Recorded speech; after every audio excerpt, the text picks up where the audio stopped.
Mon beau-père m'a regardé de haut quand j'ai dit que je travaillais dans la construction, sans se rendre compte qu'il travaillait en fait pour moi. À 25 ans, j'ai commencé à sortir avec une fille incroyable grâce à une connaissance commune.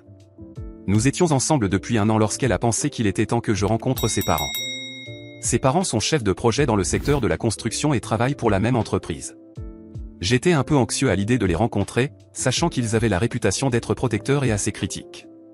Ma copine parlait de ses parents avec beaucoup d'affection, mais aussi avec la réserve qu'ils étaient naturellement protecteurs et quelque peu traditionnels concernant les attentes envers les partenaires de leurs enfants. À 25 ans, immergé dans le secteur de la construction, en tant que dirigeant de ma propre entreprise, je comprenais l'importance des premières impressions, surtout quand il s'agissait de personnes qui avaient une influence significative sur la personne que j'aimais. La rencontre a bien commencé. Nous avons trouvé des intérêts communs et partagé des anecdotes sur nos expériences. Cependant, l'atmosphère a changé quand ma profession a été mentionnée. Quand j'ai mentionné que je travaillais également dans la construction, mon beau-père a immédiatement supposé que j'étais ouvrier, ce que je n'ai pas corrigé. Mon intention était claire. Je voulais être apprécié pour qui j'étais, et non pour mon statut ou mes réalisations financières. La conversation est devenue tendue lorsqu'il a demandé plus d'informations sur ma vie professionnelle, allant même jusqu'à parler de mon salaire. J'ai répondu que je gagnais 15 $ de l'heure, en insistant sur le fait que c'était ma passion pour le travail qui guidait mes choix, et non ma position ou mon salaire. Il a montré un certain mépris, disant que je n'irais pas loin avec cette mentalité, avant de vanter la carrière de sa fille comme avocate, notant qu'elle gagnait 2 fois plus que moi, insinuant que je devrais être celui qui soutient financièrement la famille. Son ton était plein de condescendance, comme si la valeur d'un homme était mesurée uniquement par sa capacité à subvenir aux besoins financiers d'un foyer. Ma copine, remarquant mon inconfort, est intervenue, défendant fermement mon choix de carrière et critiquant ses préjugés. Sa prise de position m'a touché, renforçant mon affection et mon respect pour elle. Elle lui a demandé d'arrêter son comportement impoli. Il a ri puis s'est excusé, bien que sans sincérité, admettant qu'il avait dépassé les limites. Malgré les excuses maladroites, le mal était fait et l'atmosphère est restée tendue. J'ai gardé mon calme et changé la conversation vers un autre sujet. En partant, il a mentionné la possibilité que nous nous rencontrions sur un chantier, compte tenu de notre terrain d'entente, avec un sourire. Même si la situation était une occasion de révéler ma véritable identité, j'ai choisi de rester silencieux pour l'instant, préférant laisser les choses se dérouler naturellement.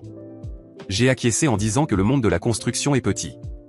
Une fois dans la voiture, elle s'est excusée pour le comportement de son père. Je l'ai assuré que cela ne me dérangeait pas. Puis, j'ai sorti mon téléphone pour révéler une information surprenante dès le début. J'ai dit à ma femme que son nom de famille me semblait familier, et c'est alors que j'ai confirmé que son père travaillait dans mon entreprise. Ma copine, toujours désireuse de préserver la paix, s'est excusée plusieurs fois pour son comportement et m'a demandé ce que je comptais faire ensuite. Je l'ai rassuré, disant qu'il n'y avait aucun problème, et que la contribution de son père à mon entreprise ne faisait qu'augmenter sa valeur à mes yeux. Cela signifiait simplement qu'il était un atout précieux pour moi. Quelques jours plus tard, son père a appelé, demandant à sa fille de lui apporter le déjeuner sur le chantier. Elle a vu cela comme une opportunité d'essayer d'améliorer la situation et a suggéré que je l'accompagne. Quand nous avons mentionné que j'étais avec elle, son désir de me voir a ajouté une couche d'appréhension à ma curiosité.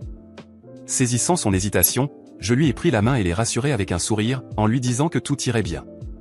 Assis à une table extérieure sur le chantier, l'attente de son arrivée était pleine d'anticipation. Son offre de me montrer ce qu'il faisait en tant que chef de projet tout en me donnant des conseils pour réussir était ironiquement touchante. J'ai écouté avec respect, acquiesçant à ses expériences et à sa passion évidente pour son travail. Il parlait avec un tel enthousiasme qu'il était impossible de ne pas admirer son dévouement. En partant, j'ai exprimé ma gratitude pour ce qu'il avait partagé, louant sa dévouement et ses connaissances. Son sourire, adressé à un jeune ambitieux, marqua le moment parfait pour clarifier les choses.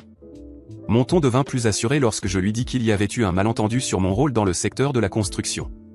Il me regarda, perplexe, et demanda ce que je voulais dire. Je ris nerveusement et avouai que j'étais le propriétaire de l'entreprise pour laquelle il travaillait. Sa confusion initiale, suivie d'un profond embarras, était palpable. Ses excuses étaient sincères, et je les acceptai gracieusement, en insistant sur l'importance de ne pas laisser les titres influencer nos relations. Son offre de se racheter en m'invitant plus souvent et même pour des vacances en famille fut un geste apprécié. Ma copine se sentit coupable, se demandant si mon intention était de tester ses réactions. Je la rassurai, disant que ce qui comptait le plus était de se connaître au-delà des préjugés et des positions. La situation a renforcé notre relation, mais elle a toujours du mal avec le fait que son père ait changé d'attitude envers moi uniquement en raison de ma position. Pour moi, ce qui importe, c'est que nous puissions tous avancer avec authenticité et respect mutuel. Il est clair que le chemin ne sera pas facile, mais je crois que cette expérience nous aidera à construire une base plus solide et plus vraie pour notre relation. Après ce jour sur le chantier, mon beau-père a continué à gérer la nouveauté que j'étais le propriétaire de l'entreprise où il travaillait. La vérité est que l'idée semblait difficile pour lui à accepter complètement. Peut-être parce que cela ne correspondait pas à ce qu'il avait imaginé de moi, ou parce qu'il était habitué à voir les propriétaires de grandes entreprises comme des figures distantes et inaccessibles, différentes du jeune homme simple qu'il avait rencontré en tant que petit ami de sa fille. Au début, il semblait hésitant. Bien que nos conversations soient cordiales, il y avait une certaine distance qu'il maintenait. Ce n'était pas vraiment de l'hostilité, mais un mélange d'incrédulité et de besoin de comprendre la nouvelle dynamique entre nous. Il me voyait toujours comme le jeune homme qui, dans sa tête, gagnait 15 $ de l'heure, et non comme l'entrepreneur qui dirigeait son équipe. Malgré cela, j'ai maintenu une attitude de respect et d'humilité, trouvant toujours des occasions de créer un environnement confortable pour lui. Lorsqu'il a timidement suggéré la possibilité de m'accompagner lors de certaines visites de projet, je n'ai pas hésité à accepter. J'ai tenu à lui montrer non seulement les aspects techniques de la construction, qu'il maîtrisait déjà, mais aussi les nuances du secteur immobilier, les stratégies de négociation, les décisions d'investissement et le côté administratif de l'entreprise. Pendant les premiers mois, il semblait encore plus perdu. Malgré toute son expérience, le côté commercial était un territoire inconnu pour lui. Mais il était vraiment intéressé, et sa volonté d'apprendre m'a surpris et inspiré. Au fil du temps, il a commencé à m'accompagner régulièrement, absorbant chaque détail avec la curiosité d'un apprenti dévoué. Lors des visites, je tenais à lui demander son avis, mettant en avant sa vaste expérience dans la gestion de projets sur les chantiers. Il a commencé à réaliser que ses connaissances étaient précieuses non seulement pour les opérations quotidiennes, mais aussi pour les décisions commerciales.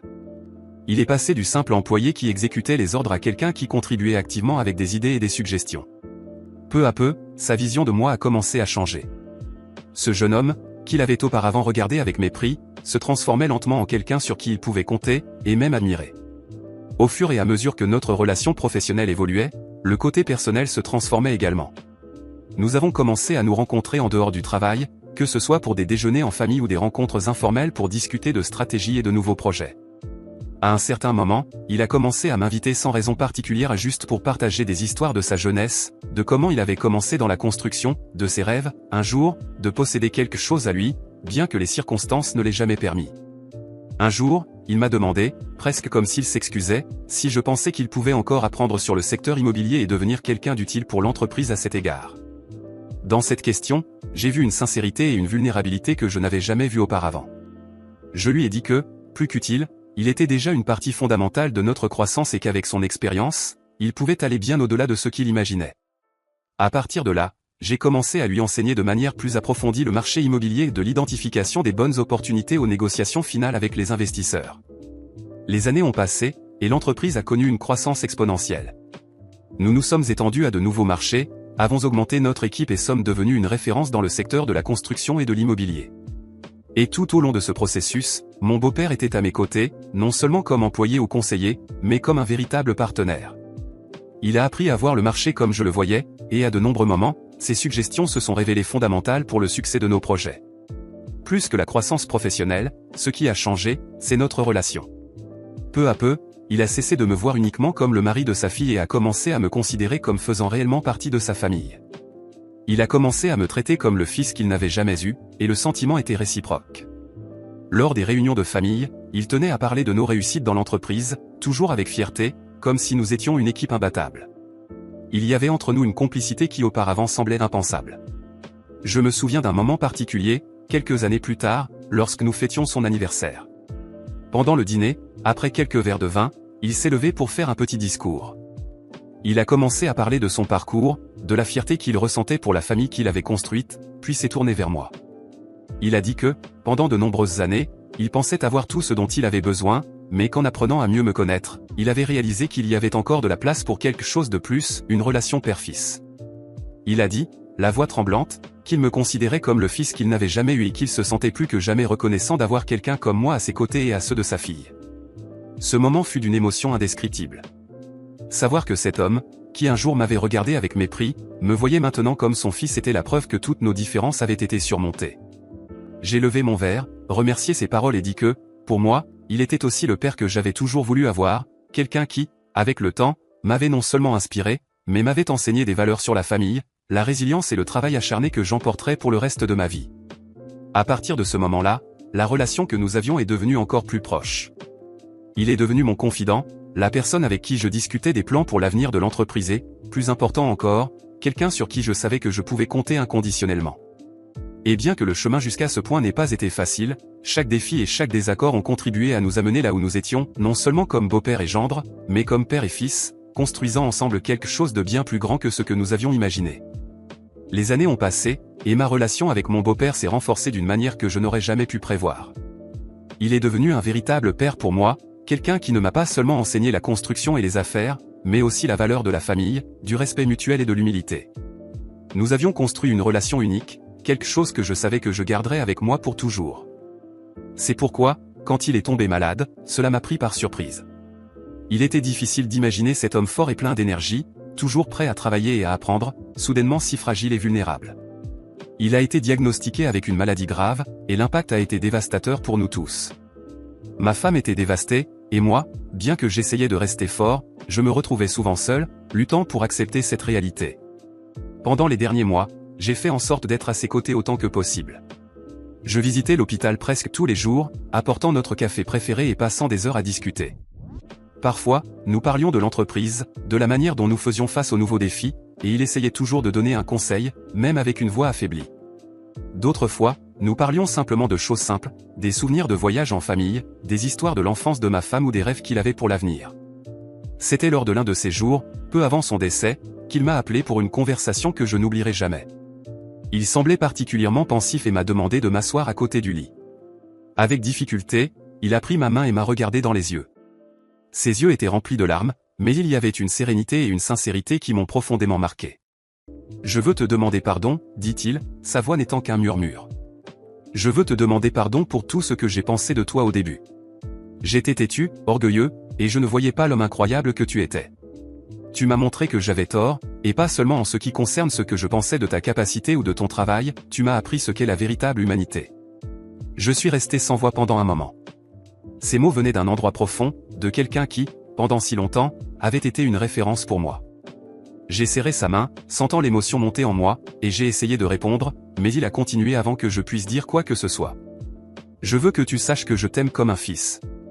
Tu as été un fils pour moi, et je ne pourrai jamais assez te remercier pour ce que tu as fait pour moi et pour ma famille. » Les larmes ont coulé sur mon visage, et à ce moment-là, j'ai réalisé que toutes les différences que nous avions eues un jour étaient insignifiantes face à ce que nous avions construit ensemble. Je lui ai dit que je l'aimais aussi, qu'il avait été le père que je n'avais jamais eu et que je ferais toujours de mon mieux pour honorer sa mémoire et prendre soin de la famille qu'il aimait tant. Peu de temps après, il est parti. L'impact de sa mort a été profond et douloureux. Même en s'attendant à l'inévitable, rien ne m'avait préparé à ce moment. Le vide qu'il a laissé était immense, et les jours qui ont suivi ont été difficiles. Ma femme et moi nous sommes soutenus mutuellement, essayant de combler le vide que son absence avait laissé. La douleur était différente pour chacun de nous, mais il y avait quelque chose qui nous unissait, l'amour et le respect que nous éprouvions tous les deux pour cet homme. Ma femme me disait toujours à quel point elle aimait la façon dont je traitais son père. Elle disait que c'était en grande partie pour cela que notre relation était si forte parce qu'elle savait que j'aimais et respectais son père, et cela reflétait le genre de personne que j'étais. Peut-être est-ce vrai. Peut-être est-ce précisément parce que nous avons construit ensemble ce respect et cette admiration mutuelle que notre amour est devenu si solide, comme une maison bien fondée qui peut résister aux tempêtes. Même maintenant, des années plus tard, il me manque toujours. Ses conseils, nos conversations, la manière dont il riait lorsque nous partagions quelque chose de drôle qui était arrivé au travail me manque. Mais plus que tout, ce qui me manque, c'est le père qu'il est devenu pour moi, celui que je n'ai jamais eu, mais que j'ai finalement trouvé à un moment de la vie où je ne savais même pas que j'en avais besoin. Mais je sais qu'il m'a laissé bien plus que de la nostalgie. Il m'a appris ce que c'est qu'être père, ce que c'est qu'être un véritable homme. Avec lui, j'ai appris la patience, l'humilité et l'amour inconditionnel. Ces leçons sont quelque chose que je veux transmettre, et je sais qu'il voudrait que ce soit ainsi.